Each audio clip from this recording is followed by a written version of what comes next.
Hey, what's up guys? Today we are going to go over something some of you may think super simple, but if you haven't ridden before and maybe you just got into the sport, it might be something that maybe you wish there was some info on. So today I'm going to show you how to change your oil in your CR250 two-stroke, which is awfully similar to most of the two-strokes that I've ever owned. So 125s, 250s, all the brands, Suzuki, Yamaha, Honda, Kawasaki, what else? The KTMs are quite a bit different, so I would suggest using your manual for theirs because they are a little bit different, but most of the old two-strokes, 125s and 250s are all about the same, so follow along. Everybody under the sun is going to have their own recommendation of what to put in the engine oil. For me, I'm going to be using the Valvoline Dex Merc. This is ATF fluid.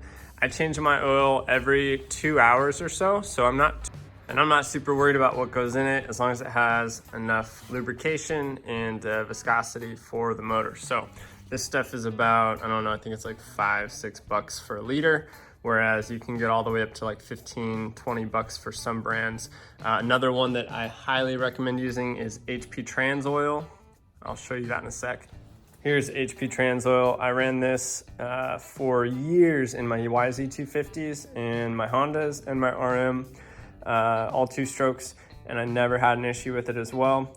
This is what it looks like in the shop, long tall bottle, and as you can see, pretty affordable. You can get these as low as $5 a liter too. So those are two that I've used in the past with great working condition, I guess, and good wear on the motor. And it always comes out as if it still looks new because I do change mine every 2 hours. The reason I change mine every 2 hours is because changing the oil is like the best preventative maintenance you can do for your motor. And it's just $5, $6, and you've got fresh oil lubrication going through the engine every time. So let's break into the bike in a second. First, I always like to just start the bike and warm it up. What it does is heats up just everything, all the oil and all the, basically the debris. So every time you ride, little bits of metal or shavings will get pushed into the oil, and basically we want to heat it up so all those the linings on the walls of the motor and the cases and the clutch will fall down towards the bottom of the pan or the bottom of the oil drain, and so that we can get those out. And I have a magnetic oil drain plug which helps kind of attract all the metal particles. So usually there's a little bit left on there when I change the oil, which is totally normal. And yeah, and you can smell the oil, feel the viscosity of it. You can often tell if you're starting to have your clutch go out based on the smell, if it smells burnt, or if it looks like it does when it first comes out of the bottle, even better. You're probably running a pretty clean motor. So pretty much just kick it over, let it start up for a few minutes, let it warm up for a little bit, and kind of let the oil come to the bottom of the motor. So I usually let it run for maybe about a minute and a half, and then turn her off and then let it drain. All right, so my drain bolt is located on the underside of the motor. Let's see, it's right here. And it's a 17. So I'm gonna go ahead and see if we can get this thing undone and drop it into the little pan I got from Walmart.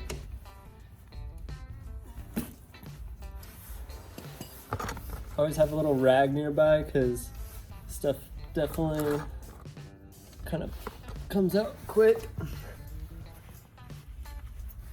And if you look, so mine's still breaking in the motor. I don't know if you can see, let's see. Wait till it focuses. Yeah.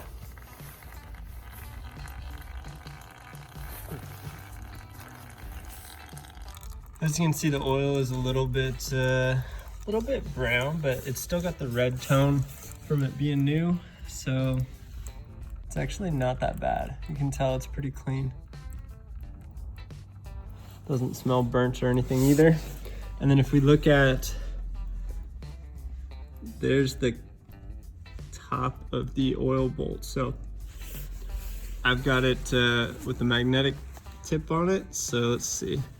See, all that is basically metal shavings from the clutch and the engine. So my motor's still pretty fresh. I've only got 4 hours on it total, actually less than 4 hours.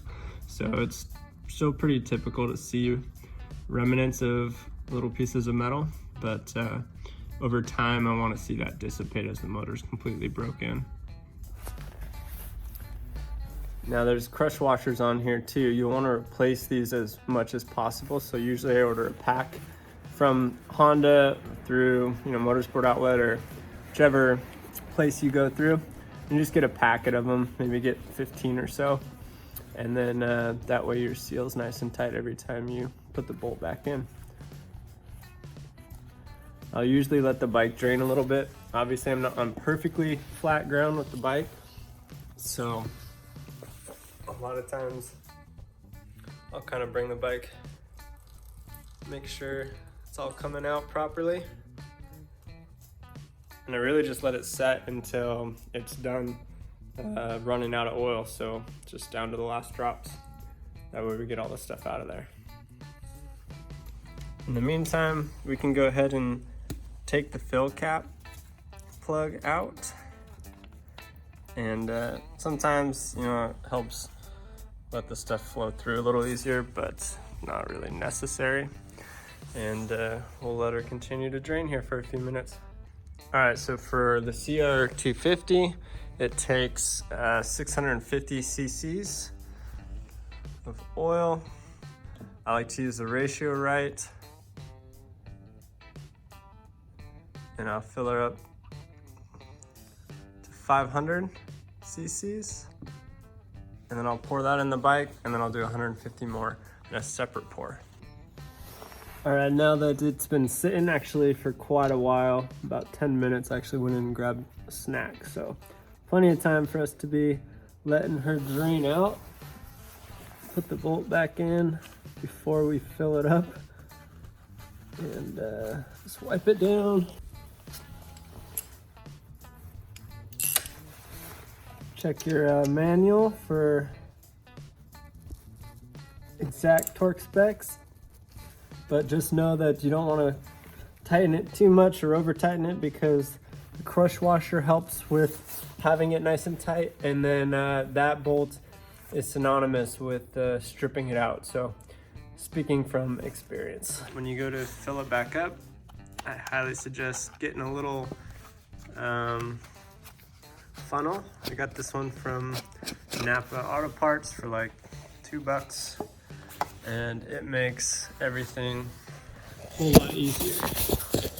Make sure it's nice and clean, no debris inside. Set her up and let her rip.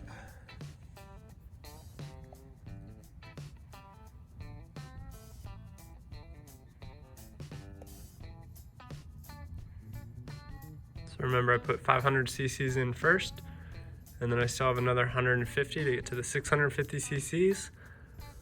Most two strokes, not all of course, are usually between about 450 and 750 cc's for a 125 or 250. Check your manual, do your research, make sure you're putting the right amount in, because you don't want too much or too little. Finish out,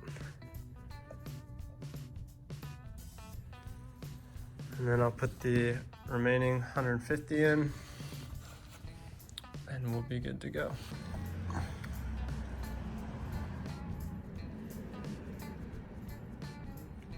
All right, there's 650 in total.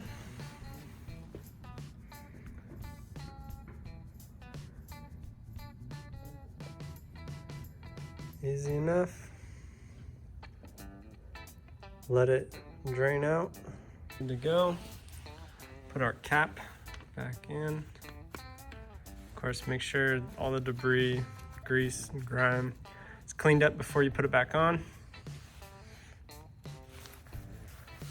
And she's done. Oil change complete on the 2006 CR250. And of course, dispose of the used oil properly. I put them in clear bottles and take them to the oil processing center. So you guys can do the same. And now it's time for me to load up and head out to Skyline MX here in South Boise. So hope you enjoyed the video. Leave questions, comments below, and let me know if this was helpful. Thanks a lot.